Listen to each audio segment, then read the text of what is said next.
Hello, I'm Roger, and I'm here with Chip Dog, and we are in the high desert of central New Mexico, and you are watching Multiple Sclerosis, the monster inside me, my story. All right, welcome back. Today is December 24th, Christmas Eve, 2021. I think many of us are really looking forward to getting this year over and out of the way.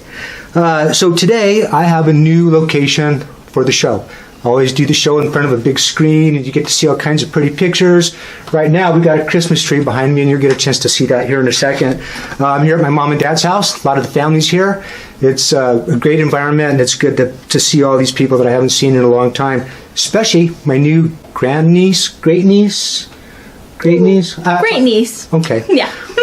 Yeah, and so that's it's been a great day and overwhelming. Those of us with MS know that on busy days, the next day probably is going to be a sleep day, and so that's what I'm expecting for tomorrow. Let's see. I have my niece here. I have a couple of special guests. I have my niece here, Haley, and I have my son Kyle, who's also here. And I thought it'd be a good opportunity to bring both of them in here and talk a little bit about, this is a show about MS. And I think it's been long enough now that we can maybe talk about this without opening any wounds. But my sister, Haley's mom, all right, we're back. Had to pause for a second.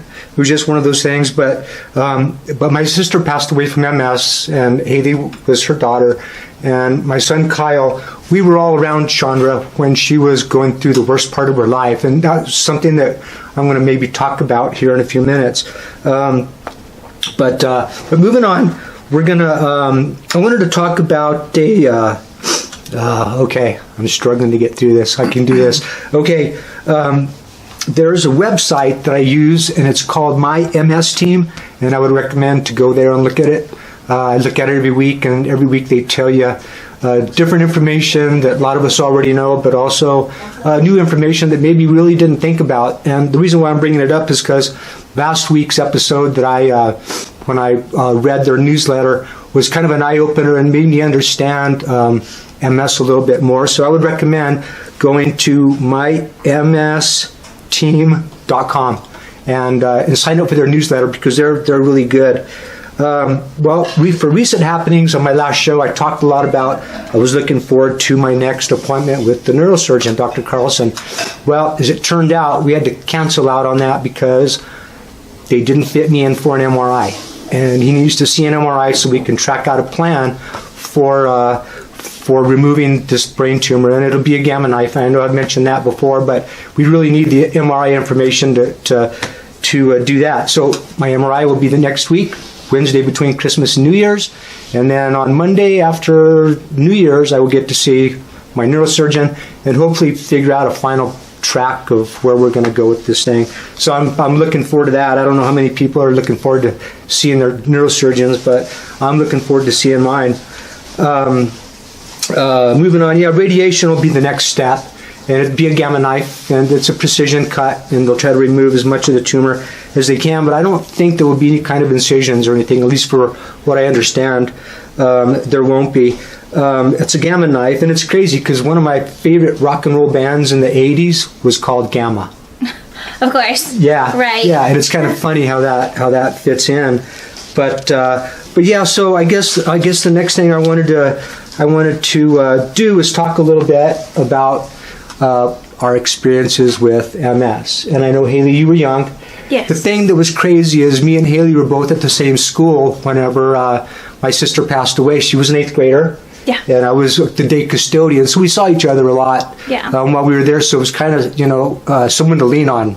Definitely. But what stands out specifically about your mom's illness that someone else might think about and maybe ring a bell on something? So when it comes to MS specifically, I feel like every single case is so different. That's what's so hard about MS, because for my mom's case specifically, it was fast and so many unknowns, because it's like there's just never one answer. Well, it's like a fingerprint. It is. It's They're so unique. Everyone's different. It is. And for my mom's case specifically, it was really, really fast. It was really aggressive. And I mean, I was so young, I really don't know the details. And I haven't asked about the details because you just not like you move on from her memory, but you move on in life and you can't live in the past. Right. You know? But it was hard. It was really hard. And it was hard to understand too. Even now that I'm older, it was hard to understand. And we still don't understand it. We don't. To this day. And people are being diagnosed with MS every day, and their diagnosis is different than everybody else's. Yeah. And one of the articles, and I talked about it, one of the articles I read last week was specifically talking about where lesions are placed in different lobes of the brain, Yeah. and how the different lobes of the brain obviously do different functions, and depending on where those lesions are placed in your lobes, it causes different reactions for different people depending, on the lobes that they're in. But so that's why I recommend getting on and reading that, because it was really, really eye-opening for me. Yes. So Kyle, you spent a lot of time around Chandra. I did, yeah. And you were a little bit older, and you spent time with her at the hospital and at the rehab center too, right? Yeah, I was actually there every day with her. Yeah. He was every day. there a lot.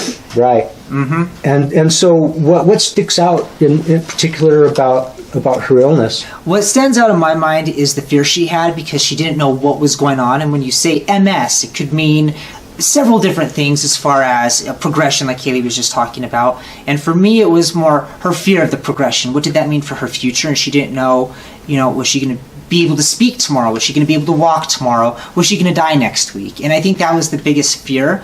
And there was a lot of reassurance and trying to get her better. But, I think that was the scariest and what stands out the most, because that's what she was most afraid of. She was afraid of not being there for her family, not being the mother that she wanted to be, to her kids. And I think that was, the goal was to get her healthy again. You have MS, but you can live with it. It's progressive, but you can still survive.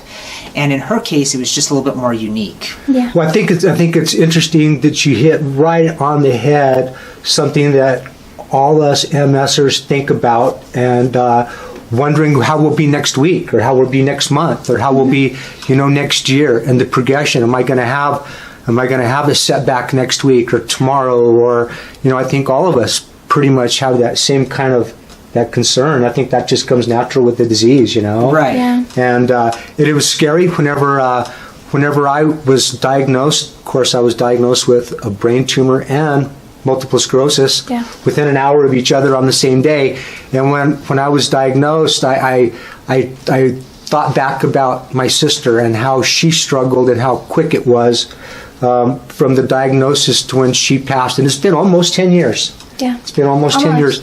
And that was a tough thing to stop and think about. It was like time stopped for me for just a few seconds, when I was told that. But that was a year and a half ago, and I'm pushing on, and with that brain surgeries and the MS, we're gonna all pull through this.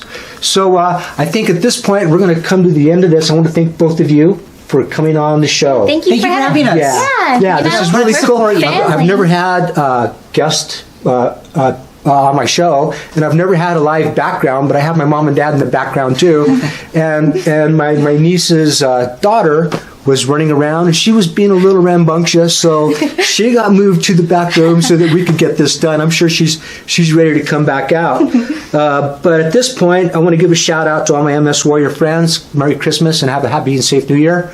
You guys are strong. I want to give a shout out to my friend Kenneth.